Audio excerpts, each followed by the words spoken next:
Hello, my name is Taya, and welcome to a special breaking news edition of the Inequality Watch, our show that seeks to analyze, comprehend, and seek solutions for the existential threat of unjustly concentrated wealth. Now, I'm calling this a breaking news edition because of the events that transpired late last week. I'm sure most of you already know UnitedHealthcare CEO Brian Thompson was gunned down on Thursday while arriving at a Midtown Manhattan hotel by a masked man who police now allege was Luigi Mangione. Now, Mangione was arrested earlier this week in a McDonald's in Altoona, Pennsylvania. He has been charged with the crime of second-degree murder. Police found a manifesto on him critical of our unequal American healthcare system. But while Mangione is fighting extradition from a Pennsylvania jail, the murder has prompted massive fallout on social media that has launched a different conversation altogether, namely the company where Thompson worked and its role in the healthcare of millions of Americans, UnitedHealthcare. And beyond that, the obvious cruelty of a system predicated on denying care in pursuit of profit. Now, first, I do want to be clear. Violence is not the solution to any problem, let alone our dysfunctional healthcare system, and we do not condone or in any way think the problems we're about to discuss justify violence. However, the job of independent media is to drill down into these issues that are often given superficial coverage by our mainstream media brethren. So we cannot ignore the outpouring of criticism about UnitedHealthcare's business practices that have accompanied this event. It is a wave of pain and sorrow about a system that regularly denies the care people need, and a system predicated on profit that often fails to achieve the goal of the most expensive healthcare system in the world, treating people with dignity and improving their lives. And also, we want to know what you think about our callous healthcare industry and what you've learned about it from firsthand experience and what, if anything, you think can be done to fix it. So please let us know your thoughts in the chat and comments, and I'll try to get to some of them, as well as to those who took the time to comment on our YouTube community post. I'll make sure to show some of those comments at the end of our discussion. And one other point I want to make before we get started. This broken system has nothing to do with the people who deliver our healthcare. There are nurses and doctors and physical therapists and specialists of all kinds who do heroic work daily, and we all appreciate their dedication. I mean, just remember the critical care workers who stayed on the job during the pandemic to take care of patients under horrible conditions, and many actually gave their lives to save ours. So, first, we're going to discuss the public reaction and then provide some context as to how the American health insurance operates. And we will share facts and figures to reveal why America pays more for healthcare than any other country and why that massive financial commitment leads to less than stellar results. Then we'll talk to Jeff Singer, the former executive director of Healthcare for the Homeless, a Baltimore-based nonprofit that provides health services to the people who can least afford them. And he has been fighting for healthcare justice and equity for decades. And then we will be discussing the massive online response and the mainstream media elites with two people who can analyze it better than any journalists out there, namely Kat Abughazaleh of Mother Jones and Prem Thakker of Taya. So we have got a great discussion for you today. But first, I want to go to my reporting partner, Stephen Janis, just to set the stage. I want to play some clips before just before we get started. Yep. And these clips flooded TikTok and other social media apps after Thompson's killing. Let's take a look. UnitedHealthcare CEO Brian Thompson fatally shot and No, let me fix that for you. Greedy man who siphoned $10 million a year from sick and poor people, who was the CEO of the health insurance company that denied the most claims while simultaneously being number 4 on the Fortune 500 list, was clapped today in New York City. I'm gonna be honest with y'all. Defend, deny, depose sounds a whole hell of a lot like liberté, égalité, fraternité, which was the battle cry for the French Revolution. Do not be surprised if we start seeing defend, deny, depose spray painted on buildings. I think that this guy is going to be this generation's D.B. Cooper. Like, they are just never going to find him. He's going to turn into an urban legend. He knew exactly what he was doing, and he disappeared immediately. And the best part about all this is that he drastically amplified class solidarity, because no matter if you voted for Trump or Kamala, a lot of people are agreeing that insurance agencies are some of the most predatory companies out there. You pay into them for your entire adult life, and then they deny 32% of claims that could have been for life-saving care that probably resulted in the suspects, loved ones or family members passing away unnecessarily. So I got a question for you.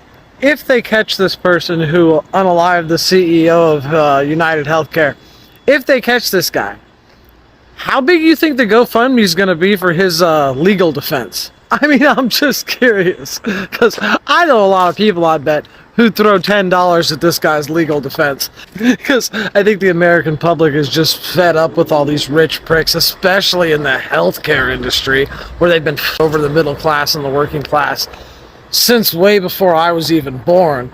Hey, if you're an electric bike, backpack, and firearm enthusiast who happen to be hanging outside a certain hotel in New York City this morning, and you're looking for a place to lay low, I got you. Send me a message. I'll come pick you up at the time and location most convenient for you, and you can crash here as long as you need. Drinks are obviously on me, but honestly, so is everything else. Food, clothing, whatever you need, your money is no good here. So that young man was actually talking about providing an underground railroad for Luigi Mangione. And I just want to mention, I do keep my eye on the live chat. I noticed Sith Lord Prince said that it's corrupt, not broken. That's just me. And FPV Frodo said, everyone must stop paying all medical bills until the insurance companies come to their senses. It must be unanimous. Let's stop paying all medical bills. Now, Stephen, I just want to get your thoughts about the outpouring of anger regarding our healthcare industry. What astounded me when I watched some of the outpouring after this was that we had talked about consistently, why aren't the Democrats, or why isn't healthcare an issue in the presidential campaign? Because it really didn't come up. And then you see the universal passion for the problems with this healthcare system. I was just like kicking myself, because I'm like, this great consulting campaign that we just watched, which was funded by over $1 billion, never thought that maybe people care about this issue. So to me, in many ways, it showed how the Democrats had kind of lost touch with the working class. And I know this has been a point that many people have made over and over again, but still, it's really like almost like, what were you guys thinking? Were you listening? And then to watch like Josh Shapiro, who's the governor of Pennsylvania, during a press conference after the young man was caught, scolding people for 2 or 3 minutes about demoralizing, about saying, how can you bring this up in this context? Well, you didn't listen before, you don't listen at all. And if you don't listen, people get angry and they find other ways to express it. And I think the shock of the Democratic elites and the consultants that avoid this were probably the biggest thing that just struck me right away. Stephen, to your point, while I was watching this, I couldn't help but wonder why this issue didn't engender much discussion during the campaign. Right. And it made me think about our previous discussion regarding billionaires, specifically the group that we called conflict billionaires, which are the uber wealthy who profit off dividing us with their social media companies. And it really seems like this applies to the issue, especially because despite the anger we're seeing now, neither party campaigned on the issue. I mean, Stephen, what do you think? Well, on the Inequality Watch and the Real News Network, we try to give people a handy guide to identify billionaires in the wild. That's right. Right. So we had the carbon conflict, and the conflict billionaires are the ones who make money off getting us to hate each other and basically profit. People who own social media platforms like Elon Musk. And let's remember, Elon Musk probably doesn't have a copay. When he goes to the doctor. And I don't think Elon Musk has to worry about his health. Well, I mean, come on. That's a fair point. And he's on Twitter making us all hate each other while we're sitting there with this horrible healthcare system that doesn't really serve us. And I think the absurdity of it is apparent to the people who have to live with it. But none of these conflict billionaires have to live with it, so they don't care about it. And so they just, they sort of construct arguments between each other instead of actually paying attention to the problem, which they don't have to worry about it. Elon Musk can pay his medical bills. Yeah. He doesn't have to worry about it. So I just thought, like conflict billionaires, this is a perfect example of how they keep an important issue out of the public forum and discussion. As a matter of fact, I think you could probably help out with everyone's medical bills, actually. Yeah. But to just put your not to be callous though. But just to put your thoughts in perspective, let's provide some context on how the uber rich get richer as we get sicker. And so I'm going to just throw some numbers on the screen. So private health insurance spends more money administering health care than Medicare, and this is multiple times more expensive. Administration costs about 2% for Medicare versus 12 to 20% for private health insurers.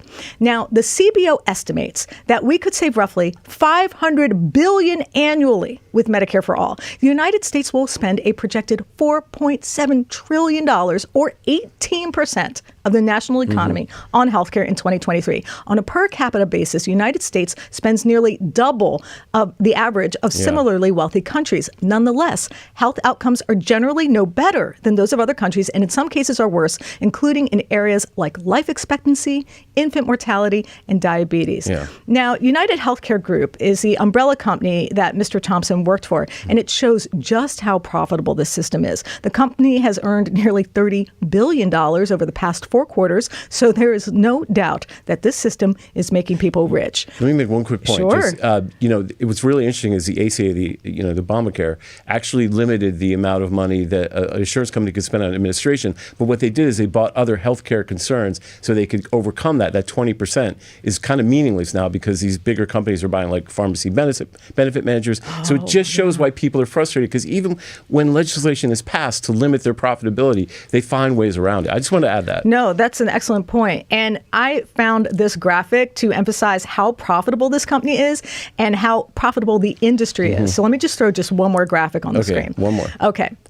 So this is a list of the Fortune 500. Number 1 on the list is Walmart. Number 2 is Amazon. Number 3 is Apple. And number 4 on the Fortune 500 is the UnitedHealthcare Group. UnitedHealthcare Group is the parent company of UnitedHealthcare, and it's on the Fortune 500 list. And in fact, if you take a look at the bottom, they're making more money than ExxonMobil. Okay? Wow. So how is that for the tip of the iceberg in terms of how bad healthcare is good for a very wealthy few? But we are very lucky to have someone help us sort through this, namely Jeff Singer, who spent his entire career fighting to deliver healthcare to the people who can least afford it. He's the former executive director of healthcare for the homeless in Baltimore City, our hometown. And he's been the advocate for affordable, dignified healthcare for decades. And his activism extends to a variety of topics, including affordable housing, living wages, and law enforcement reform.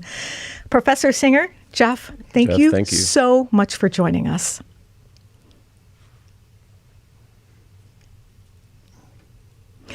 So I'm having a little trouble hearing Jeff. Yeah, so but why don't you ask him the first question? But I'm going to go ahead and ask him the first question in the hopes that he'll hear me shortly. Yeah. So, Jeff, first, were you surprised by the response to the killing of CEO Thompson? I mean, you've seen some of the worst aspects of this system. So what were your thoughts when you saw how people were reacting to crime, when you saw how the public was responding? Oh, gosh. It looks like I'm still not hearing Jeff. Yeah. That's unfortunate. Yeah. Well, he can hear me now? Okay, yeah. Great. Hi, Professor Singer, can you hear me? I can. Okay, terrific. So I know you didn't hear me, but I gave you a glowing introduction and told everyone out there how much we appreciate you and how you are literally an institution in Baltimore for the activism that you have engaged in over the decades. So I just want to ask you our first question, which was if you were surprised by the public's response to the killing of CEO Thompson, because like I was saying before, you have seen some of the most cruel aspects of this system, firsthand. So what were your thoughts when people were reacting and responding to his murder? I was pleased that there was such an outpouring of political and political economic analyses. That's what we used to call propaganda by the deed, and haven't seen too much of that in this country in a long time. Well, Jeff, what did you think? Why do you think politicians took they didn't really want to engage in the discussion about healthcare? They wanted to kind of shame people for this outpouring of anger. Why were they so reluctant to speak to the people about it and not and engage with people rather than kind of scold people for responding, to this? Right. The mainstream media has been its usual heedless self, and there's been very little analysis of what any of this means, particularly in Baltimore, the mainstream media here, the Sun and the Banner, and right. There's just, and the governor who just announced that, of course, he isn't in favor of violence. Well, yeah, we kind of knew that, although that remains to be seen. But that's true throughout American society, that nobody's in favor of violence, and the people in power aren't in favor of doing anything about it. In the sense of doing anything about the healthcare system. Taya, you had another question. Oh, well, Professor Singer, I was hoping that you could help us by maybe unpacking some of the myths regarding Medicare for all. I mean, there are a lot of falsehoods out there. You know, the idea that Medicare for all or universal health care would be, let's say, even a form of socialism. What are some of the falsehoods people believe, and what is the truth? Yes, well, if only it were a form of socialism, but it isn't necessarily. That's one of the ways that the ruling class tricks people into not working for what they want and for what they need by using the derogatory form of socialism that, of course, all good Americans are supposed to be opposed to. And they've been very successful with that for 150 years. Yeah. I mean, it's interesting because we were talking before the show with our esteemed editor-in-chief, Max Alvarez, and a couple other people who have had access to nationalized health care. He was in England. He said it was amazing. Yes. Why have our politicians been successful in scaring people about a nationalized health system? It seems like it makes total common sense, but on the other hand, we have this sort of running through that we all like our private insurance or whatever. Why have they been so easily able to tarnish the idea of a national healthcare system? I don't precisely know the answer to that, but as I mentioned, there's been almost 150 years of negativity around the term socialism. And although nationalized health insurance isn't really a socialist solution, on the other hand, England has had socialized medicine since World War II. Right. It's very, very popular. And it's very, very effective. The Commonwealth Foundation released a report a few months ago called Mirror, Mirror, and it evaluates the healthcare situation in 10 countries, 10 advanced industrial countries. And one that spends the most and has the worst outcomes is, of course, the United States. Right. Number 3 in their analysis is the United Kingdom, which is socialized medicine. Yeah. I mean, technically speaking, Medicare is socialized medicine, right? I mean, technically speaking, by definition, right? Medicare? Well, Medicare, though, pays private providers. Well, there's a Medicare Advantage, but then there is a Medicare system that doesn't, right? Or I guess you're right. They're private providers. So that's I see what you're saying. That's very distinct. Yeah. They don't have private providers in England or other countries. You're right. Good. Very few in the United Kingdom. Now, other countries like Germany and France, they do have private providers, but they're treated pretty differently than they are here. Jeff, I wanted to ask you something just so that you could speak from your personal experience. I mean, you have really dealt with a system that denies healthcare for poor people or for people who can't afford housing, and you actually did something about it by helping build healthcare for the homeless.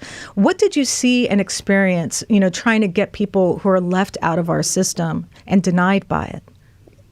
Well, it's interesting, Taya, that most of the people with whom we worked, and that was 100,000 different people that we worked with for 25 years at Healthcare for the Homeless. And that was, 15 years ago, so there's more now. But they were and are people who have not had access to health services, which exacerbates all their health problems. So they can't take advantage of the wonderful possibility of advanced health services that the United States does have, but it benefits a small number of people. Yeah, I mean, how in the process that you were working, we talked about the administrative costs in our private health insurance. How much was that administrative state a problem in terms of delivering healthcare because it's so expensive and sort of usury? How much was that a problem for you to deal with? Well, we were required, financially speaking, to become integrated into the existing health system. And that is complicated and expensive. There's lots of reporting that has to happen, and, computer systems. We had to spend a lot of money buying computer systems. People spend a lot of time using the systems that exist, and a lot of that is unnecessary. Not all of it, but a lot of it is. Yeah. There's a huge amount of money that is wasted on those systems. I wanted to ask just about some of the lessons that you've learned from doing healthcare at such a grassroots level that maybe we could learn from to help us push for a more comprehensive healthcare plan. I mean, is there a way to change this system? And perhaps you could share with us some of your ideas to do so. Well, aside from having a socialist revolution, No, you can talk about that. until we do that, I don't think we'll have an equitable and effective healthcare system. But there are non-socialist countries that have much better healthcare systems, or a lot more equity, for sure, and higher life expectancy and lower morbidity. So all of the data shows that when everybody has access to decent health care, everybody benefits, not just their health, but their pocketbooks. Right? It's so much cheaper to make sure that everybody gets good preventive care. And maybe that'll happen with our new health secretary. Yeah. Right. Well, I mean, I want to ask you, like, if you're organizing around this idea, what is the biggest roadblock to, I mean, there's a million of them. Okay. I mean, the political system we have now, who's in power, but like, is it like entrenched special interests like the AMA or something? Like, what makes it impossible to even have this conversation, or is it propaganda? I mean, just curious what you think. Yeah, well, the AMA has been involved in assuring that there isn't equitable healthcare for many, many years since there was an AMA. Every time a national figure would advocate for healthcare for all, not necessarily Medicare for all, that's one example, but the AMA would spend as much money as they could, and that's a lot of money, to make sure that the discussion isn't a real one, that people are tarred and feathered. When they talk about socialized medicine, or when they talk about healthcare for all, and it's unfortunate that so much time and money is spent on making sure that we don't have a system. Right. Well, so that's amazing. We spend, twice as much as any other country, and yet our health outcomes are the worst among advanced industrial countries. Jeff, I wanted to ask you a question because I had been looking, I was on Open Secrets, and they do great work. If you ever want to find out, what your local politician is receiving in their campaign coffers, go take a look, you'll see. And I was looking and I saw that there was a lot of donations from the healthcare industry. And in particular, I was looking at the United Health Group, and Vice President Harris received a large sum of money, actually even larger than the sum of money President-elect Trump received. But there was plenty of money sloshing about, both with Democrats and Republicans. And I was wondering, on your thoughts of how many layers do we have to unpack here? I mean, if our politicians are, let's say, being influenced by this money, can you give us some suggestions on how we can start taking this power back? I wish I could effectively do that, because the health industry is one of the largest and most profitable in the U.S. And they spend more money on lobbying than anyone else, except, maybe the oil industry. I don't know. I haven't seen the figures recently. But because so much money is spent on maintaining this system that does not work well for most people in this country, but that's backed up by the propaganda, as you said, Stephen. That so they reinforce each other. Yeah, the industry. There's billions, hundreds of billions of dollars are made by these profiteers, and until that gets addressed, nothing changes. Right? Well. Who supports that? Some nice people do, but not the captains of industry, because that's how they have their three houses and Jaguars and, Right. So they're going to do whatever they can to assure that real changes don't happen. Like Obamacare, that's not a real change. That didn't in any way interfere with the privatization and financialization of health.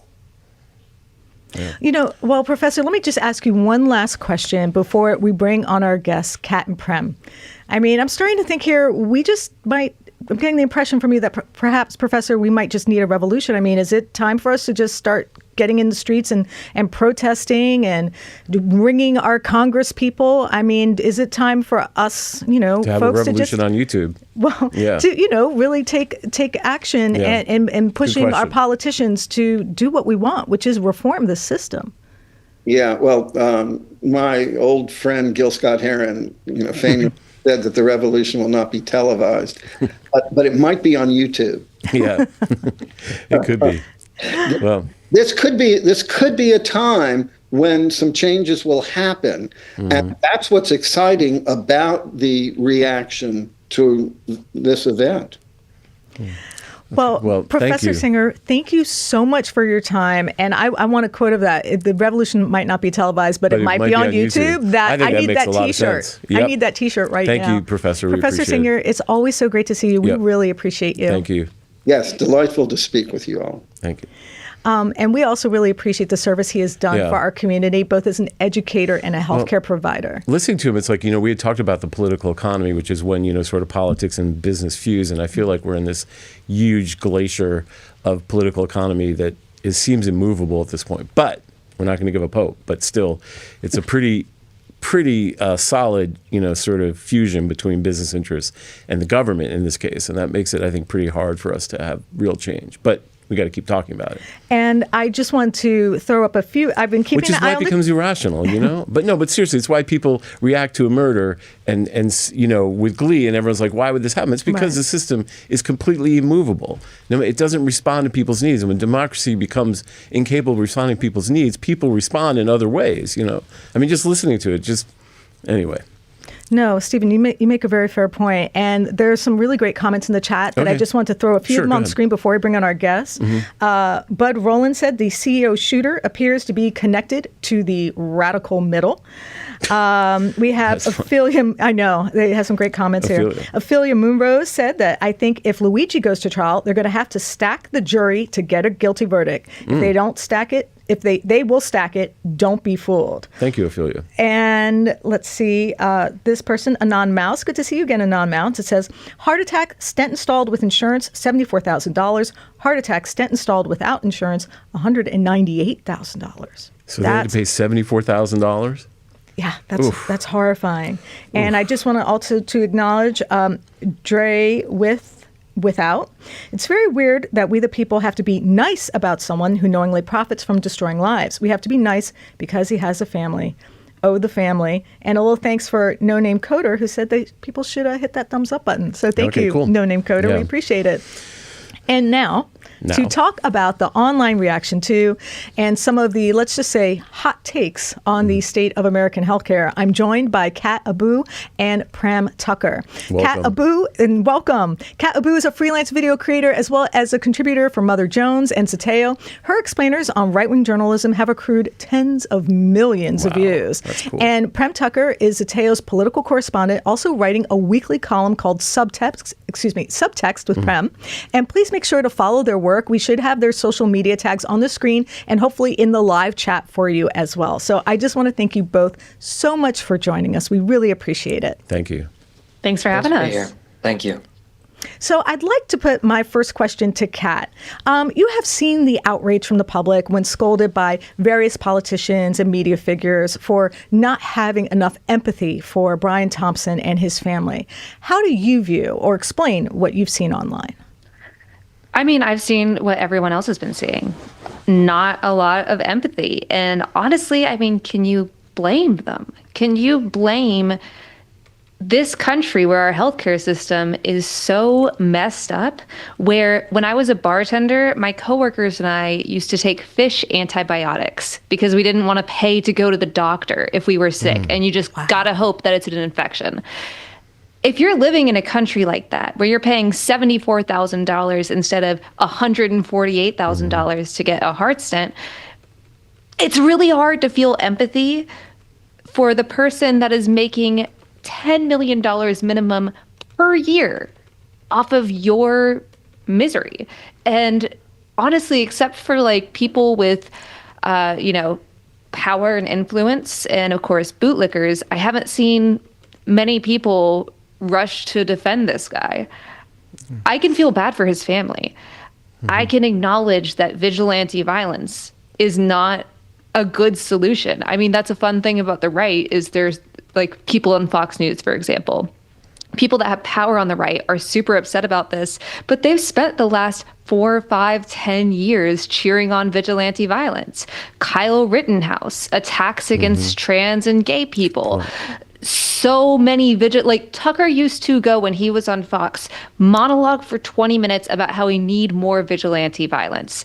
And then you have to act surprised when this guy gets iced. I mean, you can recognize that there's a very slippery slope here and also not be surprised. Yeah, Prem, just to get your take, too, on this sort of outpouring. What's your take on it? And as a journalist who reports on a lot of this stuff, what do you think about it? I think... Oh, Prem. Sorry. No, Prem. Sorry, Prem.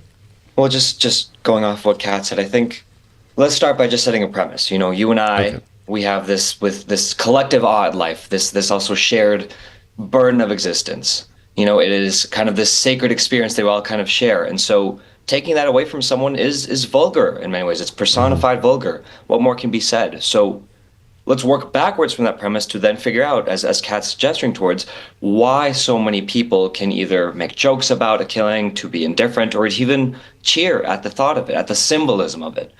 And you know, one thing that we wrote on at the Taya is that there's a lot of contradictions that need to be sort of addressed in something like this. I mean, you guys talked about this in the intro of the show. Some of the same politicians who insist that such a killing of an innocent man, a father, a husband, is indefensible have spent the past 15, 14 months not only defending but funding the mass killing of tens of thousands of parents, husbands, and wives and kids, to use their words of how we describe people. Days after Thompson was killed, 2 migrant teens were stabbed after being asked if they spoke English. No resultant mass police or media mobilization. And of course, as we saw, as Mangione was apprehended, Daniel Penny was acquitted after choking Jordan Neely, a homeless black man, brought to desperation to death on the subway. And the point is not to equalize these cases, but to realize that putting them together sort of brings us to look at these contradictions of who we see are human, or for us to ask who gets our empathy, and to figure out what kind of society we tolerate. You know, how many migrants has this government killed, either by causing havoc all over the world and creating these migrants in the first place, or when they try to come here and meeting the militarized border that we have? How much tax dollars have gone to those campaigns and wars? How many people do we live without a bed and then meet them with violence? And doesn't this violence just beget more violence? So these questions are worth asking and interrogating. Yeah, and I mean, I think, as you point out, if there's one system that lacks empathy, one government institution, it has to be our healthcare system, seems completely devoid of empathy. And so that's a really good point. Tay, you want to... Actually, I wanted to ask Kat a question. Do you think this public frustration with the healthcare costs could actually catalyze broader support for Medicare for all or some other form of universal healthcare? Like, do you think this could become a movement? I mean, it already is and isn't.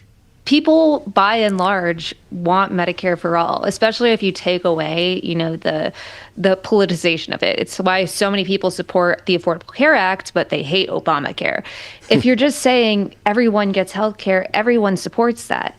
And it's been like that since forever. I mean, some people buy into the propaganda, but once again, when you strip it all down, that's what every average American, every average person wants. And our politicians know that, our lawmakers know that, our health insurance companies know that, every single organization of power in this country knows that, and they have purposely stopped us from doing that. They have purposely kept us from getting the care we need. And that's not an accident. This country loves to pay more to make their own people miserable. I was listening to a Behind the Bastards episode the other day while I was cleaning my house. I was re-listening to some of the old ones, and there was one about the creation of the FDA, which started because, we were cutting milk with like horse piss, and there was just poop and everything, and every food was disgusting. It was like Wow. barely even food. Highly recommend. Not the food, the podcast, and any of the sources in there. And so that's Make America healthy again. Make America healthy again. And so God. that's why the FDA was created, because people realized this was a problem. But before it was created, all of these giant food manufacturing, meat packing industries got together and tried to launch a campaign saying they are trying to stop your freedom. They are trying to, stop you from drinking milk with sawdust and like wriggling worms in it. This was an actual campaign by them, and it worked for some people, but it's the same idea. At that point, it's just cheaper to pasteurize your milk. Just boil the milk. Oh my God. But they refused because they would rather continue to hurt others. Yeah. And it's the same thing now. It's cheaper to have health care for all, but we continue to pay so much money just to put those dollars in like 50 guys' pockets. Yeah. That's a great point. That's a really great point. A lot of people, a lot of corporations now are beefing up security. I heard they spent $250,000 to protect the CEO of UnitedHealthcare. But do you think this outpouring will actually, they'll ever say, well, maybe we need to change our behavior a little bit, or maybe we need to alter the way we do business? Do you think this kind of pushback can actually have an effect on corporate behavior? I know it's a strange question, but I'm just curious if you think any of it's working or getting through to them. I think when I think about this question, I think about 2020, where we had this coalescing moment of millions of people across the country, regardless of their politics and backgrounds, all for a moment being forced to think about a lot of questions at once.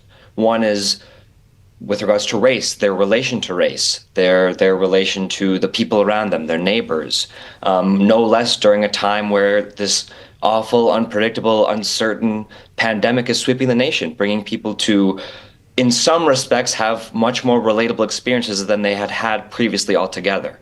And all this combined in the lead up to the election, I think, brought a lot of people in this country, again, regardless of their politics, to ask these bigger questions about what kind of society they want to be a part of and to contribute to, and how do they want to be alongside their neighbors.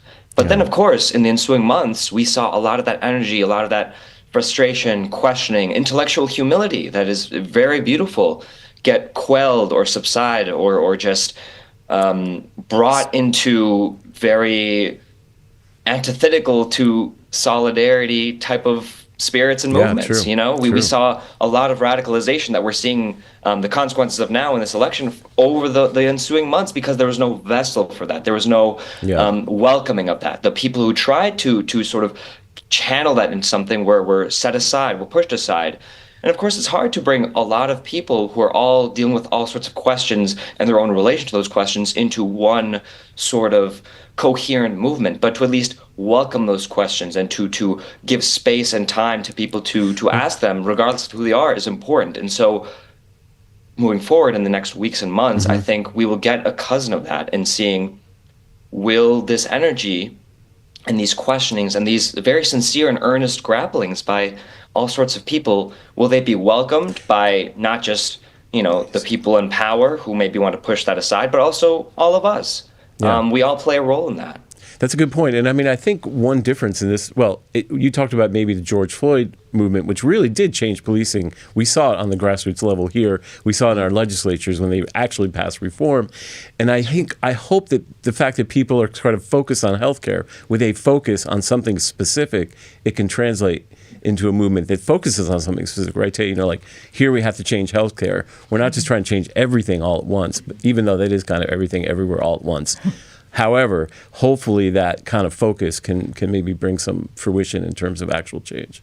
I hope so as well. And I have to say, what Kat's comment on why we needed the FDA just keeps ringing in my ears, because I remember learning about how, let's say, problematic our food distribution system could be beforehand.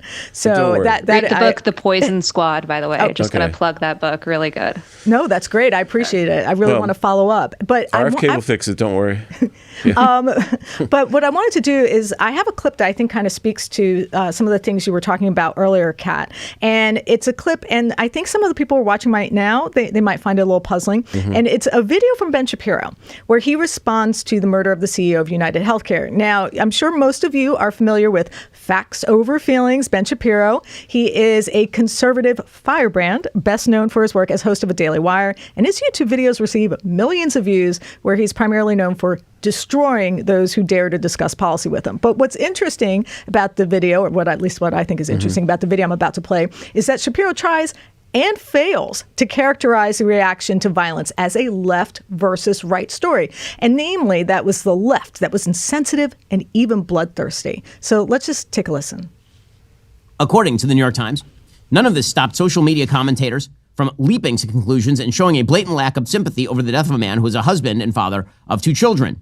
Thoughts and deductibles to the family, read one comment underneath the video of the shooting posted online by CNN. Unfortunately, my condolences are out of network. A TikTok user wrote, quote, I'm an ER nurse, and the things I've seen dying patients get denied for by insurance, it makes me physically sick. I just can't feel sympathy for him because of all those patients and their families. And these sorts of messages were incredibly common across the internet. We discussed yesterday a Columbia professor who wrote something very similar.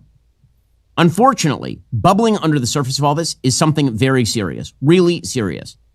What is that serious thing? The revolutionary left is creeping into the mainstream. Yesterday we talked about liberals versus the left. Liberals are people who disagree with me on public policy, but aren't in favor of, the murder of their opponents. The left is a different thing. The shooting of Thompson has unleashed a wave of evil from members of the left. Thompson was not a criminal. So, as you can see, he blames Democrats, and in particular, the left, for revolutionary left, which is creeping into the mainstream, really? Okay. For the apathetic and negative online response. So, Kat, I was wondering what your take was on Ben Shapiro's rendering of the public response. Oh, I am so glad you asked. Thank you so much. I had to bounce after this question, but if you look at the comment section of this video, it's pretty much just people who are identifying as right-leaning or even fully right-wing, realizing the entire point that there's no war but the class war. They realize, wait, you just want us to hate each other. Because guess what? I grew up conservative. I'm from Texas. I know plenty of people are. We all get fucked in the ass by health insurance premiums. That's it's death, taxes, and being screwed over by the American healthcare system. Left or right, it doesn't matter. It's just rich or poor. And I don't just mean $100K, $200K a year rich. I mean obscenely rich. You can get bankrupted so fast in this country if you just get cancer, curable cancer. That's unbelievable. And so his characterization, I have seen some people express sympathy over Brian Thompson, and I recognize that. And I think that's, totally valid if that's, how you're feeling. But they also recognize why other people are angry or see him as a symbol rather than a person, because for him, we're all just faceless bags of cash, when he was alive. And so it makes sense that people would see him the same way, but rather a faceless corpse for the healthcare industry. And Ben Shapiro just completely misses the point. He is so focused on protecting the rich and powerful because he is part of them that he forgot to do his fake populism thing. His, I'm not from California and desperately wanted to be in Hollywood, but no one would take me shtick. It's pathetic. And I was just thinking, if this is how a lot of people get to class consciousness, I'm down. But some people won't be convinced. On Fox, they switched to Daniel Penny real fast to talk about how great he was, and the cognitive dissonance probably didn't click for a lot of viewers. No. But will that racism still override their hatred towards the healthcare industry next time they're signing a hospital bill? That's what I keep thinking. right now people are mad, but of course it'll die down. It'll ebb and flow, especially as trial comes, all this stuff. But what about every time someone has to sign for their chemotherapy? Or hell, when I get my narcolepsy medication every month and I never know how much it's going to cost. Left or right, it doesn't matter. All of us are going to be dealing with this. Well, Kat, Wow, Kat, that was amazing. And that was the first time I saw our editor-in-chief smile during the. That was his first smile with your use of colorful language. I think there was some smiles that I wish you could have seen behind the first time. Most time he's been kind of glaring at us. So I just wish you could have. Thank you for that. Yes. Thank you for that. Yes. Well, thanks for having me, guys. I'm so sorry we have to let awesome. you go, but next time we're going to have to keep you for a little bit longer. Okay? Now, yes, absolutely. Thank you. Bye, y'all. Okay, we appreciate you. Now, Prem, I know you're a fan of Ben Shapiro, I'm sure. I can just tell by your thoughtful commentary that Ben Shapiro. But, do you think this is an issue that can transcend ideology? Is this an issue where people can actually come together and say, let's push back rather than just, fight amongst each other? Yeah. I think there has been for years and years and years just a broader appetite by people of all political stripes for something different, something that feels different in your experience of living in this country. And a lot of that obviously relates to the political nature of this country. And I think Kat put it so beautifully that there's certain things for which that experience of how a medical insurance company treats you is radicalizing in so many ways for people, as we've seen over the past week in terms of how people are expressing their interactions with companies like this.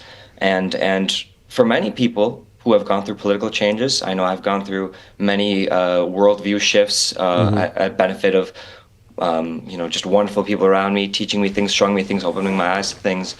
All it takes sometimes is one thing, and especially if it's a personal thing, and that can just be a gateway to seeing that you deserve more, that to be in a society and to contribute to it and to be part of it and to be just screwed over and over again is just a dissonance, a discrepancy that can become so overwhelming to lead someone to even do something as drastic as we've seen this week. It's really interesting because you've given some beautiful metaphysical descriptions of this problem. I mean, is this in some sense a spiritual crisis for people not being able to reconcile, the irrational nature of a system with their own views of their own country, and somehow this is creating a certain anger and separation from the system itself? Or I mean, it's just because you brought up so many interesting ways of looking at this that I didn't even think about.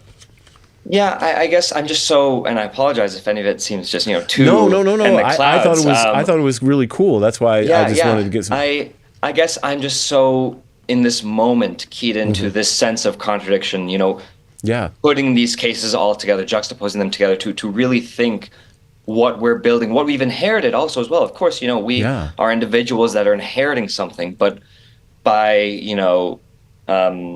permission or not, we have inherited it. By choice or not, we haven't inherited it. And I think as much as there is exhaustion, especially over recent years, for so many, understandable reasons, regardless of your politics, there's also just this keen thirst for this exhaustion to either end or to lead towards something. And so I agree. I guess one thing I think of is with regards to Thompson, who again, to me, Thompson shouldn't have been killed. And in this question, what is also at stake that we should ask is how can we be in a society for which Thompson, or a symbol now of the echelon that he represents, can rise, can climb the ladder to oversee a company that denies healthcare coverage through artificial intelligence, through algorithm, that leads to all this mass suffering that thousands of people have been expressing over the past week to us. How can someone over time come to oversee that and look it in the eye and not want to rip up that crushing status quo? So we should ask whether he, Thompson, should have been brought up in a world where he could have risen to such a position for such a position to exist, for such consequences to be real. In the same way that we worry about the dehumanization of migrants, of people in Palestine, of the homeless, there is this sense of the way we set up society now to also dehumanize us in the roles that we play in either allowing this to continue or for someone to rise up to have that job that separates someone from their own humanity. You'd imagine, for instance, you or I or any person listening, that you could say, oh, if I was in that position or if I had all this money, I'd want to help people. And that might be true. But somehow, some way, for a lot of people that get to that level of power, they don't do what we think we would have done. And so there's a sort of different kind of dehumanization that's at stake here as well that I think is worth interrogating. That is profound. Yeah, that's actually an excellent point. And I'm glad you added that layer of depth to the conversation. We really appreciate it. And so I actually kind of feel bad because I'm going back to Ben Shapiro now after a beautiful moment like that. But I thought it might speak to some of the conversation we were having earlier. And I just want to share just a few of the comments from his subscribers and from his longtime viewers. And please don't think I was being petty by doing this, but I went and looked for the dislikes ratio on the video. Now, I took this screenshot, I think probably 2 nights ago, and there's a good chance that it has increased since then. I think it's probably increased quite a bit. So let me share some of the comments that were in the YouTube section. I just pulled out just a few. To his video. To that specific video. I'm not buying this left versus right anymore, Ben. I want health care for my family. According to Ben, I went from Trump voter to revolutionary leftist in the span of a month. Remember, guys, Ben has more in common with that CEO than he has with any of us. One death is a tragedy. 1 million is a statistic, except Ben took this at face value. Ben's net worth is around $50 million. He is a peer of Brian Thompson, not of us, the average American citizen. He makes money by generating hate and division. Yeah. So, and last one, not going to lie, these comments are making me feel patriotic AF. That has 7,200 upvotes. Yeah. So as you can see from the comments, this issue is hardly partisan. Many of his viewers express their own pain and difficulties with healthcare. As a matter of fact, there's one comment I want to put up there, but it was very long. But suffice it to say, there was a young man who would be considered a Democrat, and his uncle is a Republican. And he said they both watched his father die. And he said when his father was, when his uncle was on Facebook, he basically put F that CEO. Yeah. And that's, a divided household there. And they both agreed that the healthcare system is, leaving people short. Yeah. So just to emphasize this point, these, are not unsympathetic radicals, these that Shapiro had, described as barbaric and homicidal leftists. So I'm sure it was probably to his surprise that this was not a left-right issue and instead seems to be a class issue. And it seems to span the political spectrum. Yeah. And I'll just say this, after a very contentious election, it was actually a relief to see something that all of us could agree on. I think that is interesting with some of the stuff that Prem, and we'll get back to Prem in 1 second, it's just interesting that for people, this isn't political, but it's very personal, I think is what he's saying, in the sense that you are seeing something that's supposed to work absolutely fail, and you feel helpless that you can't do it. It just seems like it's set up to make us helpless, and I think that's kind of the spiritual crisis that we're talking about for people, because how do we fix it? I mean, Jeff Singer, who was seeing it from the ground up, was not, let's say, optimistic about fixing this. So and just to be fair and balanced and to show how deeply entrenched the problem is of, let's say, our media elites not understanding how the healthcare system can be so devastating, let me share with you the story that comes from Democrat and former CNN anchor Chris Cuomo, brother of New York Governor Andrew Cuomo. Let's take a short listen to his analysis. Now, what is the reaction to this? To me, it's the biggest surprise. I get not liking insurance companies. My family is sideways with one right now. But these tweets that came out about this, I'll get to them in a second. Don't put them up yet. What does history tell us about when things like this happen? CEOs are killed very rarely, okay? When it does happen, it is usually for political purposes. Like when? In this country, I can't give you any examples until this one. Great, but here's one thing's for sure. There are a lot of people who are happy about this. Yes, hiding in the nice anonymous dumpster fire that is Twitter. But show these tweets celebrating his death. Even people who call themselves journalists, Ken Klippenstein and Taylor Lorenz, tweeting about how bad a man he was the day he died. Don't these people understand Won't someone in their life, if these are their real names, explain to them? You are worse than what you oppose when you celebrate murder as a justifiable end for disagreement over policy. I mean, what the hell is going wrong here?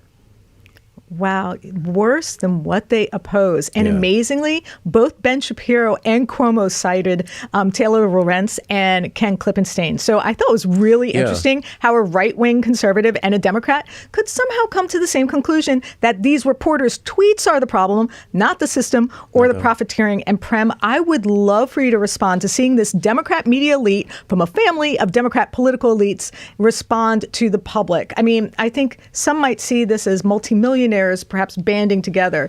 How would you interpret both the Democrat and Republican elite outrage with the public response? So when I see reactions like this, or ones we've seen in the so-called papers of record, the magazines of record, for some reason my mind goes back to the late and great Michael Brooks, who of course told us to be kind with people and ruthless with systems. And I think of how many of these institutions of power really focus on the former, but only kindness towards certain people amongst themselves, and certainly do nothing with the latter, being ruthless with systems.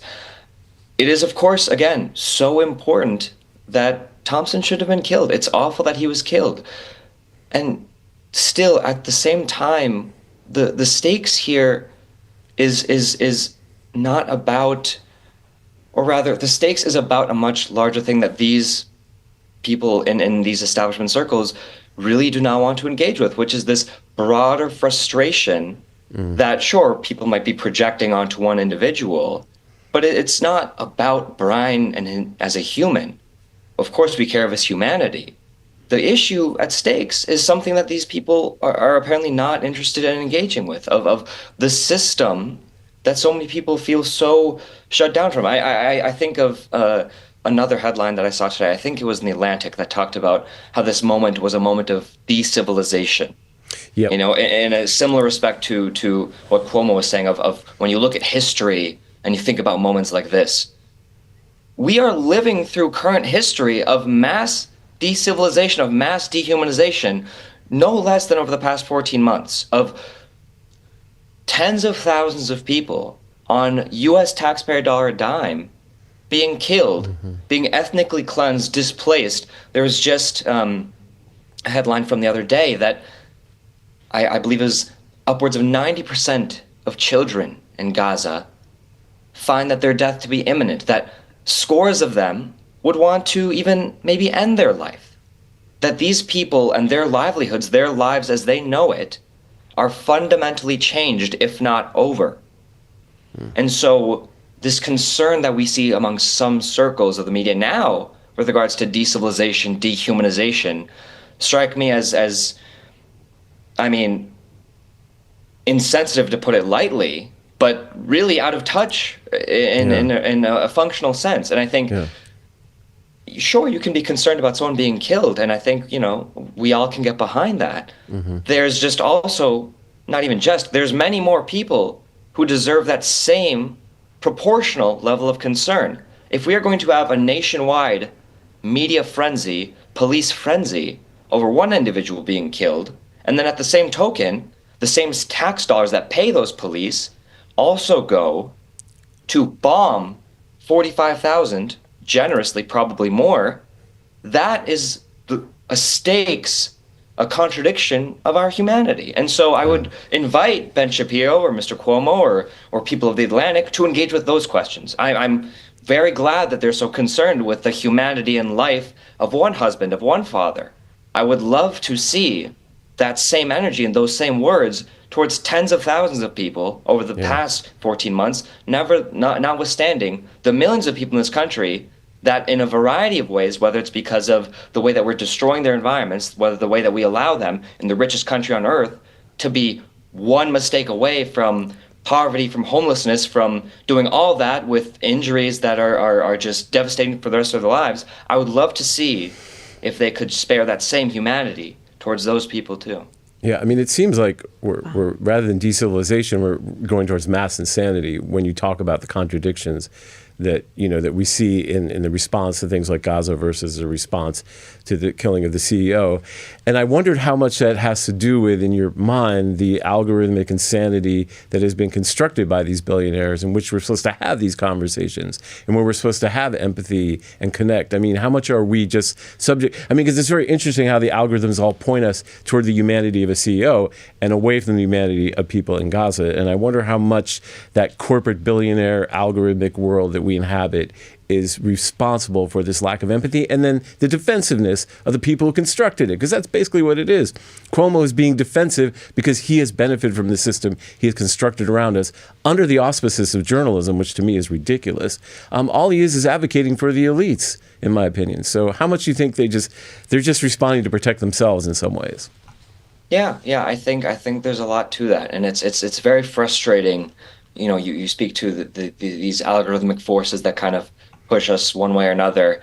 One thing that I found frustrating is especially over this whole Twitter blue sky situation of describing blue sky as more of an echo chamber than Twitter, when in reality, every space to a certain extent is an echo chamber. And I mean, of course, that's not meant to be a reductive meta statement. I mean, whether it's Twitter, whether it's blue sky, whether it's Facebook, whether it's a physical space, whether it's the bar across the street that you and your friends go to every week, there is a certain level of normalized conversation that you experience. And what's been frustrating for me is that, of course, things have gotten much worse in the online landscape over the past few years. And with conversations like this, when you're talking about contradiction, when you're talking about things that people can either empathize with or intimately understand themselves, it's not always that hard to really connect with someone, as much of a cliche as it sounds, when you just sit down with them and then chat about where you're seeing something and where they're seeing something.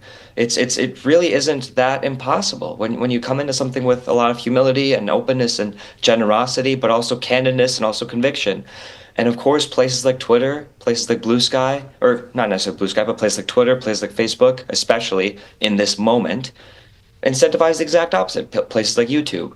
And so, to your point about these people who have become the standard bearers, the protectors, the defenders of these spaces, their reaction right now is so telling, because it's this in some ways it feels almost desperate, this last ditch effort to defend these spaces, these positions that they've been able to accrue over time, these almost captive audiences that in some ways they're preventing them from connecting with you or I or anyone else on our common humanity. Can we just go ahead. Sorry. I was just going to say, I guess as a final note, it's just like on this question that in some ways it's up to independent new media that we occupy to really try to meet that challenge. Yeah, and Taya, and just before you ask your next question, I just want to say thank you to all the $1 million consultants in the Democratic Party who decided that healthcare was not an issue worth raising during this campaign. I just want you to enjoy your yachts and your boats and your condos and all the things you bought because you told the Democrats not to talk about healthcare. I hope you enjoy your money. I hope it was worth it. Sorry, Taya. I just had to say that. No, that's okay. I thought it was an interesting contrast to Prem talking about engaging with humility, and you chose to engage with sarcasm. But I think they're both effective tools. Both useful. They're both valuable tools. Call me out live. I was not sarcastic. I was sincere. Oh, okay. Okay.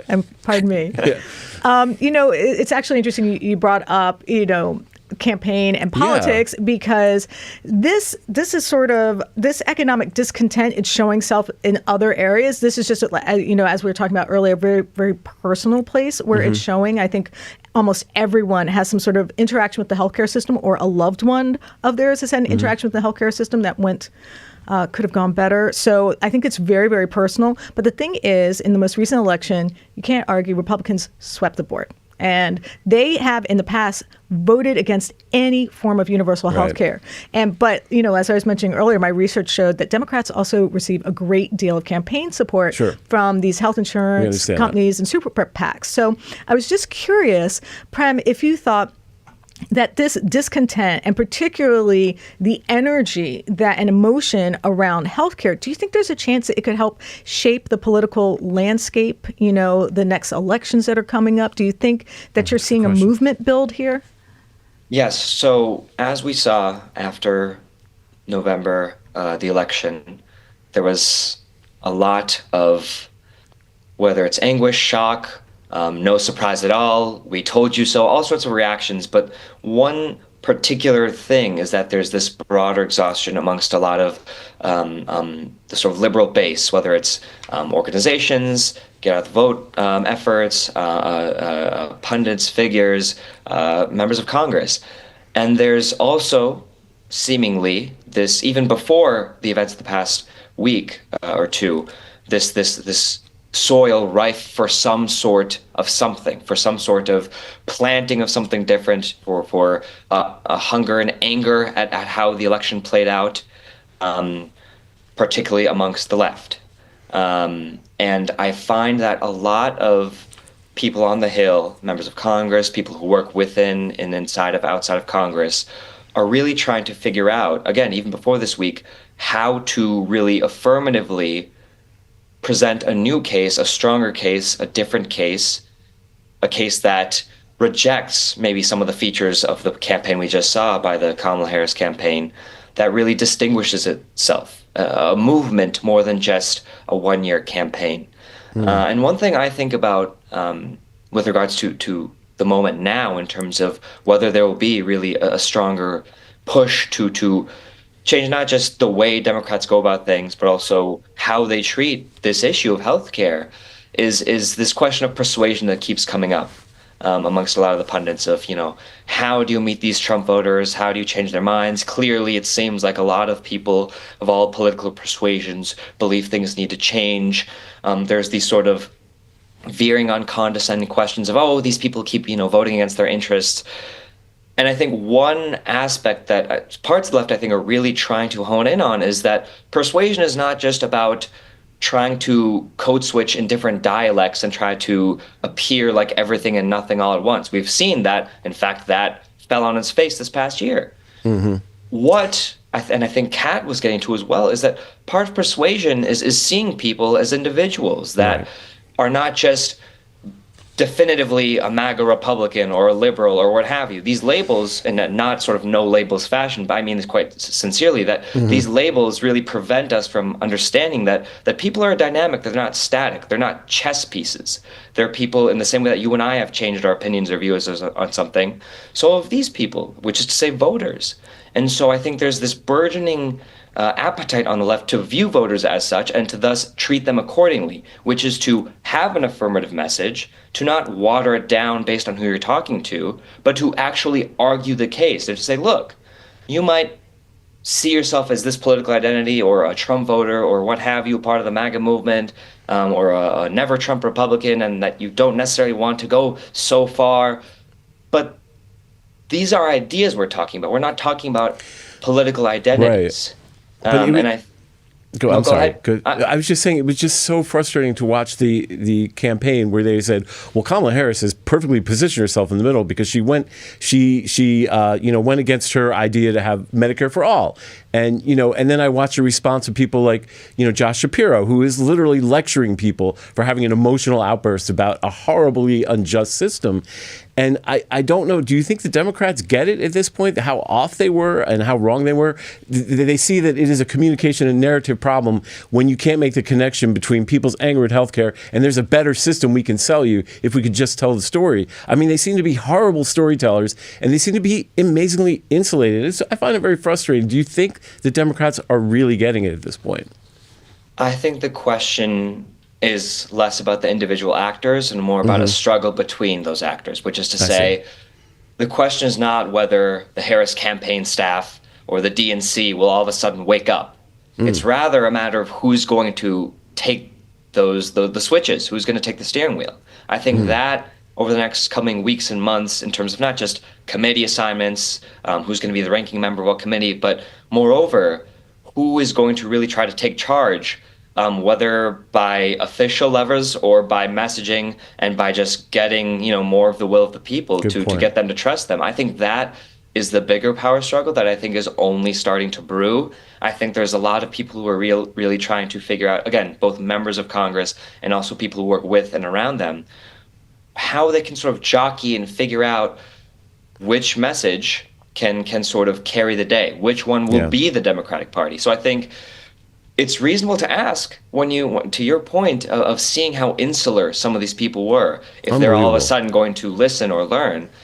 And I think, again, I see individuals as much as I can, but I think the question is much more interesting and pressing as far as who will win the broader power struggle, as far as will the critique, the criticizers, the people who are critical, the people who are sort of fielding these criticisms and thoughts, will they be the ones to actually get to make more of the decisions? I think that's something we'll have to watch for. That's interesting. It leads us back probably to Bernie Sanders, but go ahead, Taya. Sorry. But Prem, we're all talking about Democrats and Republicans and the Democrat-run city of New York as well. And in your article in Zeteo, which is titled Two 26-year-olds, one killed a homeless man, another is suspected of killing healthcare CEO.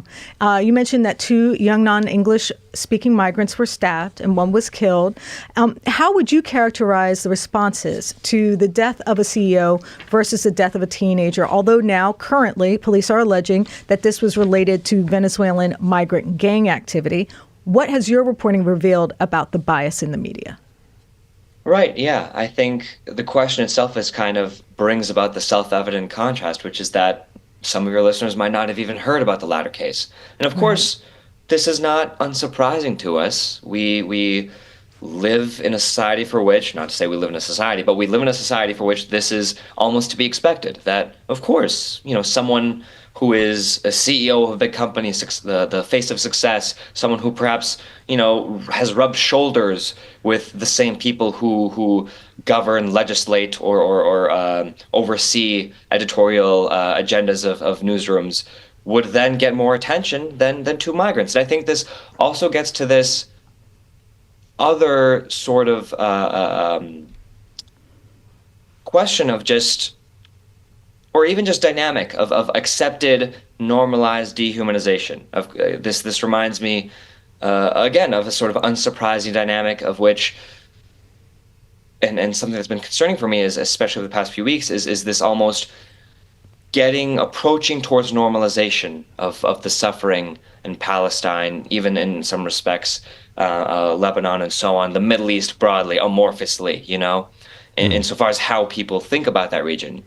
Much of this country, particularly those in power, I should say, not necessarily everyday people, see that side of the world as, again, definitionally, in almost a static way, a hotbed of violence, a place where those people over there will always find something to fight about, to kill each other about. It reminds me of politicians who sort of superficially say, Israel-Palestine has been going on for thousands of years, which is, what are you talking about?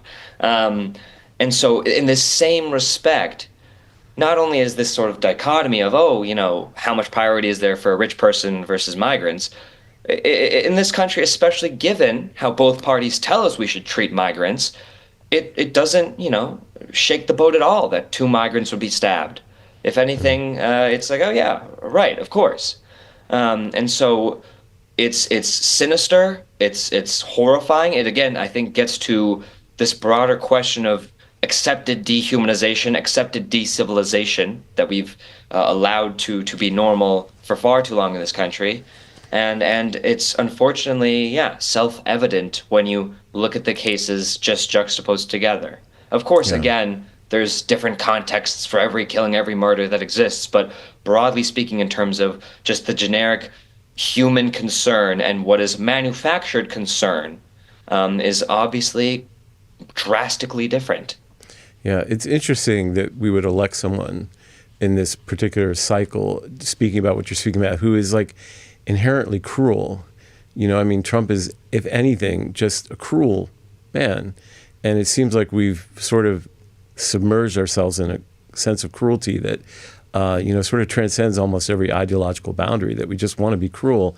And I wanted to ask you a question because this show is the Inequality Watch, and we deal a lot with questions of inequality, economic inequality. And we had either Professor Reich on the last show, or it was, I don't know if it was Dr. Wolf, but they talked about the Gilded Age period and how much wealth inequality is very similar in terms of the extent and the extreme.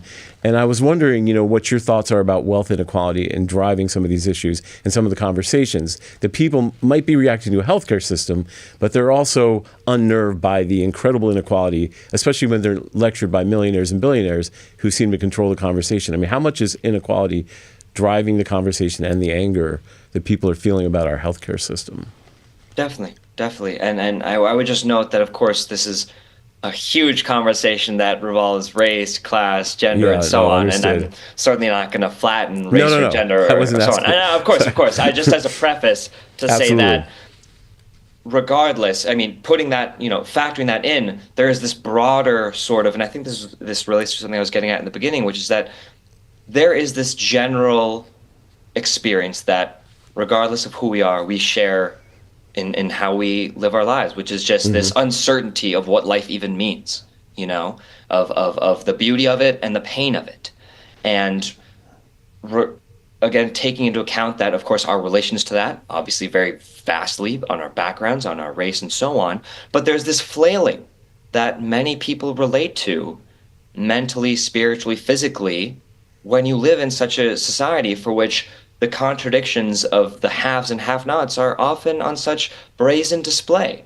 And again, this is not to somehow say that this country is just a bed full of sleeping, class-conscious people waiting to be woken up. It's not necessarily to glamorize that or to simplify it. It's just to say that there is a sense, especially particularly in this country, more than just any Western capitalist nation on earth, particularly this country, that we ought to be living in a different way. That the daily flailing, frustration, anguish, or even just confusion or uncertainty that we have doesn't have to be as such. And some people feel that in an optimistic way. Some people feel that in a very pessimistic way, in a way that this sucks. My life sucks. That I feel insecure in a certain way. I feel, whether it's financially or otherwise or socially, I feel lonely. I feel depressed. This country has a flavor and variety of sicknesses that I think all relate to this broader flailing, this broader separation from one another that is, to your question, fomented, fostered, encouraged by those at the top because it supports them, it allows them to continue to be there, it benefits them, and it prevents people from asking, what if we could have something different? Yeah. And so it's this ever-present question of, given that broader relatable experience in one way or another for most people, how can there be a tap-in into that, given, of course, people have their own individual lives and life stories, that brings them to want to see each other as each other and to figure out where we go from here. And, of course, there's no easy answer to that, but I think engaging in those questions are more interesting and compelling and necessary than these superficial, hollow, incurious, and insincere narratives we're seeing from some of these bigger box outlets. Yeah. I think, and this is going to be, first off, I want to thank you for staying with us and adding the level of depth that you've had to this conversation. I have a final question for you, and I feel like we got the right person for this question, honestly. I wanted to know what you thought storytelling and journalism would play in shifting public opinion and creating accountability for the healthcare industry, because already social media has had an impact allowing people to share their feelings and their uncensored thoughts. But surely media, both independent and mainstream, has an obligation here as well. But, places like ProPublica and The Nation and Democracy Now!, even the Real News, we've been reporting on healthcare for years. So, what do we need to do different? What more can we do? What is the obligation of a journalist right here? So I think back to what we were talking about earlier when we were talking about Cuomo, the Atlantic, the New York Times, and so on, where by benefit of being in the power center, of being in the establishment, they get to have the monopoly on objectivity, the monopoly on norms, the monopoly on what is and is not radical.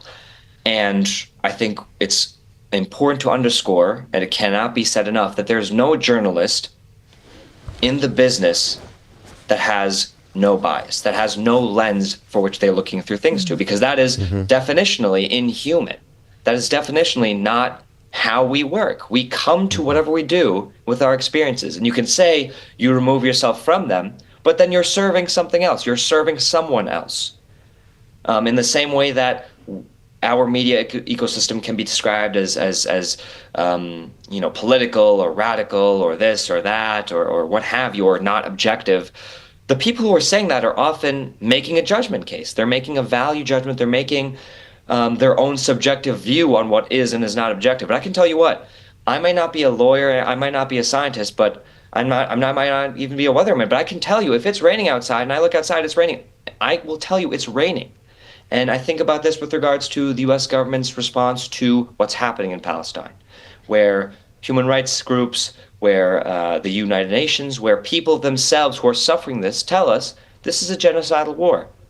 Again, I might not be an international lawyer, but I can look at that. I can look at the facts of the matter and say it's a genocide. So there's this, firstly, to answer your question, this basic understanding and really ownership that, yeah, we are coming into this business, the royal we, with certain premises of what is and is not true, what is or is not sort of a world that we see as radical or not radical. Is it radical for millions or thousands, if not millions of people across this country to feel frustration at the healthcare industry? Or is it radical for that industry to do what it does to those people?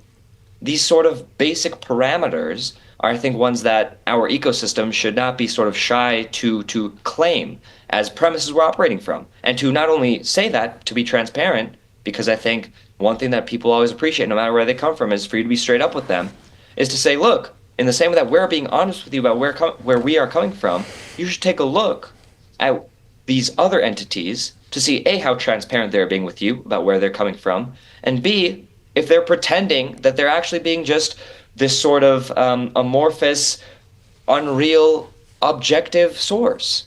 I think being honest, being real with people is really important. I think that is the first sort of task that we have to really embrace rather than sort of like tiptoe around. We have these premises about this world and our role in it. I think that's the first big step. I think the second thing that I'll add is just going back to something I said earlier, which is, again, to really see the people that we cover as ourselves, which is to say, regardless of whether we like relate to them or sympathize with them, as much as we can to empathize and sympathize with them, is that they are as dynamic as we are. They are as beautiful and interesting and worthy of consideration and generosity and humility as we wish others would treat us.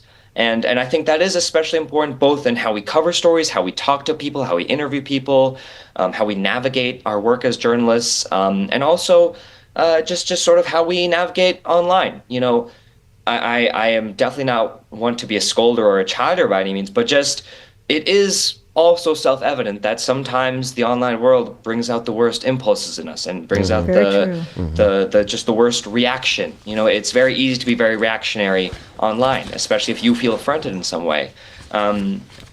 But in the same way that you wouldn't want to really be, piled up on either online, you'd reckon the person on the other side of the screen probably wouldn't either. And it's surely not going to get you anywhere. It might feel good in the moment, but that in its own way kind of, lets you see people less as human and more as people you just got to be ready to go to combat with. And that, again, in a lot of ways, violence begets violence. And then if we're going to build a world for which there's less of that, you sometimes got to be a little less combative yourself, which is not easy, especially, we're all subject to it. But those are some things that come to mind for me. Yeah, which is not easy when we're talking about the death of a CEO and then the reaction to it. And I mean, it really, what you say really brings up the complexity of the issue and how difficult it is just to navigate this, to parse the people's anger from the actual suffering of a human being, no matter how we feel about what that person did with their lives. And I think you made several excellent points. I mean, something I had to learn, even just in the process of becoming a journalist, is that there really was no objectivity with a capital O. And I realized in this new space of independent journalism that I was in, is that, being transparent, saying, look, we all admit that every one of us has a lived experience, and that is going to affect how we view this world. So let me just be transparent about where I'm coming from. And that way I'm giving you the respect to judge for yourself and decide, and look directly at what I'm doing. And I feel like our attempt to do so, like with our police accountability reporting, I think has really, I think people really appreciate that respect that we're giving them by being transparent about who we are. To that end, I think on a very practical level, given all the people that have responded just to our meager posts about experiences they've had, we should just run a 24/7 channel with people talking about what they've experienced with this healthcare system. Well, I really did consider that we should do a show just all healthcare all the time, honestly. Yeah, no, we talked about that a while ago because we had so many stories and people contacting us and saying this happened to me. It was more so than bad police encounters. So like that's true. It was so to me it's like, well, one thing we can do in journalism is just amplify the stories of the people that suffer from the system. And just keep running it until somebody pays attention. All right. I think our editor-in-chief might be listening to that. Be careful. He just gave me a thumbs up. So again, he seems happy for now. But anyway, but listen, we really want to thank you. Yes. You were incredible. And, I think I love the fact that you brought up some of the metaphysical and philosophical aspects of this, which we should all pay attention to, just human empathy for everyone and some of the parallels between what we consider to be empathetic and what is not, which is clearly like, when you said, decivilization, which I did read that article, it seems like madness, when you see what's going on in Gaza versus, so I really appreciate you bringing that context to this discussion. Thank you so much. Yeah. Prem, it was a pleasure to meet you. And we hopefully have you on again soon. Absolutely. Please. And keep up the great work. I appreciate both of you and the work that you guys do very much. So it's really a treat to be joining you guys. Great. All right. Well, then we're going to hold you to coming back. Please. Great. All right. So, just once again, I want to reiterate how much I appreciate both our guests, Kat Abughazaleh and Prem Thakker, for joining us and sharing their insights. And I really hope they'll both be back to join us again soon. And remember, you can follow Kat's work on Zeteo and on Mother Jones, and she's got her own TikTok channel. Prem's work is on Zeteo, where, we mentioned the article that he wrote. He's got plenty of other work there as well. Absolutely. Subtext with Prem. So we might have some links dropped in the chat for you to look at. And I just wanted to throw, because I keep my eye on the live chat. I just want people to know I'm paying attention. Hi, Michael Willis. Hi, Lacey R. I see you guys. Thank you for joining us. So let me just throw up a couple comments for you to take a look at. Sure. So, you don't like my music said, I just had my hip replaced for free. In the U.S., it would have cost $30,000 to $40,000. Some concern said, the citizens in this country will go down in history as having the greatest amount of learned helplessness. Which I thought was a very interesting comment. Yeah. Here we have Ramzan Ivaz, and I do apologize if I'm not pronouncing the avatar names correctly. The widespread frustrations, denied claims, exorbitant costs, and systemic corruption reflect a healthcare industry prioritizing profit over people. Yeah. Let me see here. You don't like my music again says, I'm so sick of this left versus right BS. I want human rights and equality. Yeah. I mean, if there, are there any more? Oh, yeah, just a few more. Once upon a time said, won't someone please think of the CEOs? I think was a response to some of the Cuomo and Shapiro's takes. And Michael Willis pulled out the same quote that really stuck with me. Be kind with people, be ruthless with systems. Wow. Isn't that powerful? Yeah, I just thought that was. I thought that was. Well, really it kind of powerful. reminds me of David Graeber talking about the sociology of indifference. How bureaucracies create this kind of violence of indifference to people who need help, and it's always going to be there in some form or another. But it seems like other countries have learned how to do it better than we have, and I think that becomes irrational, right? It makes us irrational because there's no good reason for us to suffer like this, and so I just still can't get over the Democrats and their response to this and their lack of their tone deafness and how they people got paid so much money to be stupid, just professionally stupid about this and not this issue, and how it's been painted as Medicare has been painted as radical. Right. Why isn't the healthcare system that denies care for profit radical? Why isn't that radical? That seems much more radical on a common sense level, and I think that's why people are so angry. Common sense, that's radical. To have a system in the wealthiest country in the world where you can die and go broke getting sick. That's pretty radical. Medicare for all is pretty sensible, not radical. I think and that's we should remind people of that. I think that's an excellent point. And I think Vincent Massey actually made a good point here, saying 68,000 Americans die each year due to preventable sickness caused by the for-profit healthcare insurance industry. Their source, the Lancet, which is a medical journal. So case closed. Yeah. That's what they said here. So I just want to let you know that I appreciate you so much, everyone that was in the chat, everyone that was having such a fruitful conversation, that we really do appreciate you joining us. And now I'm going to take a moment where I do a little speechifying, and I'm also going to take the time. I look forward to it every time. I hope so. Is that sarcasm again? No. I am not being sarcastic. Okay. Just checking. I just want people to know I'm not a sarcastic person. Okay. I said that one thing that sounded a little sarcastic, and now everyone's like branded me because you did. I was just checking. Okay, thank you. So, and also at the very end, I'm going to include one or two of the YouTube community posts, because I did ask for your thoughts, and I want you to know when I do a YouTube community post, I do pay attention to what you write me. And I will be in the comment section later as well, just in case people want to continue the conversation. All right, here's my little speech. I am not a healthcare expert or an academic, but like most of my fellow Americans, my personal experience with the healthcare system has taught me plenty. I remember my mother spending hours on the phone attempting to get just an iota of reimbursement for the healthcare I needed. And I literally wouldn't be sitting here today if she hadn't fought so hard for my mental health care treatment. So let me state it in the simplest way possible, how I see the problem. We pay money every month into a risk pool that's supposed to cover us when we need a doctor or treatment. But the insurance companies turn that very reasonable idea on its head. Instead of ensuring that we have access to what we need when we need it, they use algorithms and bureaucratic indifference to keep it. Or actually, I really should say, to steal it. And their indifference creates billions in profits for shareholders and for CEOs. And it is a uniquely grotesque scenario, delaying and denying coverage and healthcare profits to procure obscene profits, all while we watch our loved ones wither and sicken in pain and confusion, fearful of dying and leaving us with a financial burden some families have continued to spend the rest of their lives paying off. So let me just read you some of the people that reached out to us via the YouTube community post on our channel who wanted to share their stories of their interactions with the healthcare community. So I have from B-Dubs 3356. 2 years ago, I was slotted for back surgery to alleviate weakness and extreme pain. Less than 12 hours before I was scheduled to arrive, I got a call that BCBS denied my claim based on 3 criteria that were blatantly false. Luckily for me, I'm an RN and understood the language they used and was able to appeal it and have it reversed. But my procedure was delayed weeks and required numerous more appointments and co-pays. I thought a lot about people who perhaps didn't read well or understand healthcare, who might just give up, and that was my first thought when I saw this news. And now I'm going to share a post that I think speaks to a pain that too many of us can understand. And it's from Most Over 7974. My sister told me she needed $30,000 to continue treatment.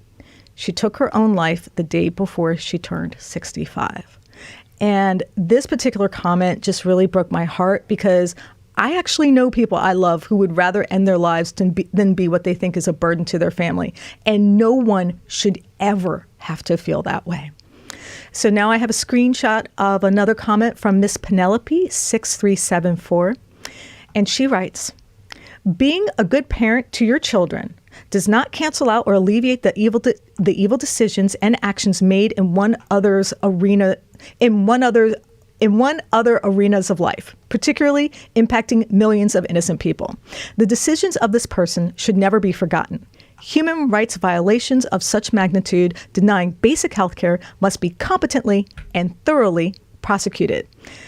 This is Marcus Aurelius 7039. UHC, which is UnitedHealthcare, denied me a CAT scan for lung damage post-COVID.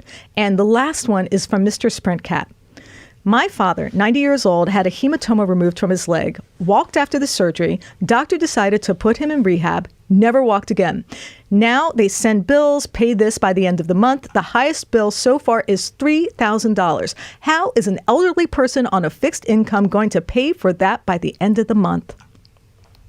What an impossible situation for someone to be put in, draining someone of all their resources. So not only do they have nothing to leave their family, but they will be put so far in debt they could lose everything and put their family in debt as well. I just don't understand how someone can turn their back on people in pain like this, and how the profit motive can harden your heart so that you simply can't hear people's cries for help. And this is the sole consolation I've had, is that for the first time since the election, I've heard my fellow Americans united on an issue, that this system needs to change. So what can we do? Well, first, we've got to acknowledge that both parties ignore this issue, which begs the question. And why would they ignore this issue around which the working class, us average citizens, are actually united? And I think I know. It's because this issue, of all issues, points out the one truism of politics that the elites want us to ignore. The one thing we all have in common with each other and not with them. The system they created is meant to enrich them at our expense and, yes, sometimes actually kill us so they can profit. And they know if we figure this out together and come together, that they are in trouble. I mean, there will be no yacht big enough, no bunker remote enough, no hedge fund will be wealthy enough to stop people from taking power back through activism and protest and better policies. And that's why they don't bring up issues. They bring up issues like the culture wars, or because truthfully, they rather have us fight each other and snipe at each other over little things that don't matter instead of focusing on how they rip us off day in and day out. And let me be clear, life and death should never be line items on a balance sheet. Pain and suffering shouldn't be a revenue stream, and premature death should not be a cash cow. But there's another truism about the issue that is even more potent. We can change this. We just have to have the will and the willingness to work together. Now, in one of our previous shows, we created a category for billionaires, and one of those categories was the conflict billionaire, the uber wealthy who actually get rich while we literally fight each other on their social media platforms. They sow discord so we can't think. They create hatred so we won't unite. And they make a fortune on the synergy of the conflict. But if we want healthcare, it's time to cast aside their social engineering. It's time to stop filling their pockets while we empty ours. And it's time to take the energy dunking on each other and owning each other and instead demand an equitable system for all, not just a few. And there are many people, including, as Stephen mentioned, Governor Josh Shapiro, who think it's undignified to raise critiques of a cruel system after a man was shot dead.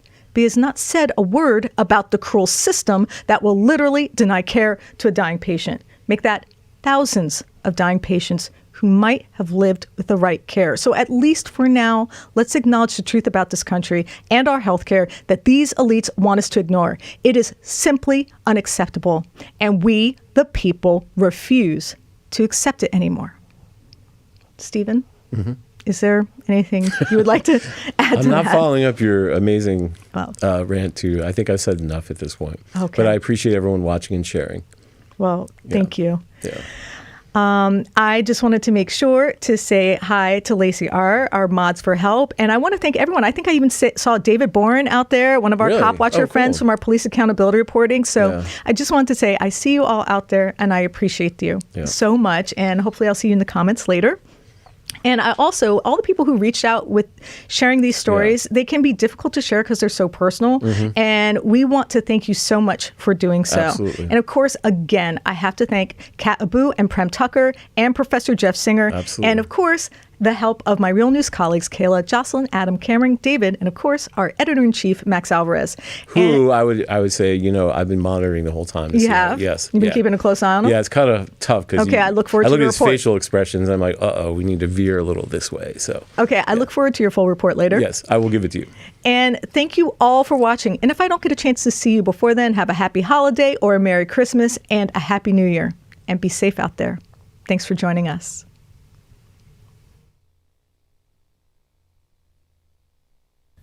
Thank you so much for watching the Real News Network, where we lift up the voices, stories, and struggles that you care about most. And we need your help to keep doing this work. So please, tap your screen now, subscribe, and donate to the Real News Network. Solidarity forever.